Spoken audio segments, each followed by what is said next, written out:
मगर आत्मा का कैसा है कि जहां-जहां आत्मा है और ज्ञान भी वहां-वहां है। माने वो आँख उतने ही भाग में फैली हुई है। ये ज्ञान और आत्मा का ऐसा और लक्षण से ऐसा स्वरूप है, जानने वाला ज्ञान है, मगर कहते हैं आत्मा जानता है। ज्ञान जानता है, नहीं आत्मा जानता है। ज्ञान जानता है कि आत्मा जानता है। जानने का काम तो ज्ञान का है, देखने का काम आँख का है। मगर फिर भी हम ये नहीं कहते कि रमेश की आँख ने मुझे देखा। सामने से रमेश आ रहा है, पर वो रमेश मुझे देख रहा है, तो मैं यही कहूँगा रमेश मेरे को देख रहा है। रमेश मुझे देख रहा। अब रमेश तो उसमें हाथ भी है, पैर भी है, खाली आँख थोड़ी है और देखने का काम आँख ने किया।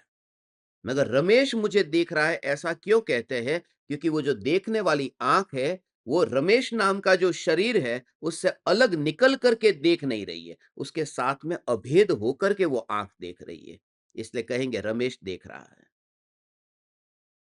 ये ज्ञान है वो आत्मा से सेपरेट होकर के वस्तु को नहीं जानता, वो आत्मा में रहता हुआ वस्तु को जानता है, इसलिए आत्मा जानता है। ये जानने वाला आत्मा है।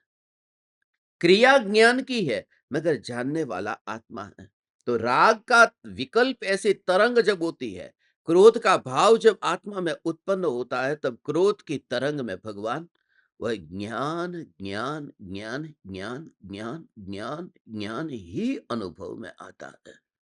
ज्ञान ही अनुभव में, ये ज्ञान मात्र में भगवान आत्मा।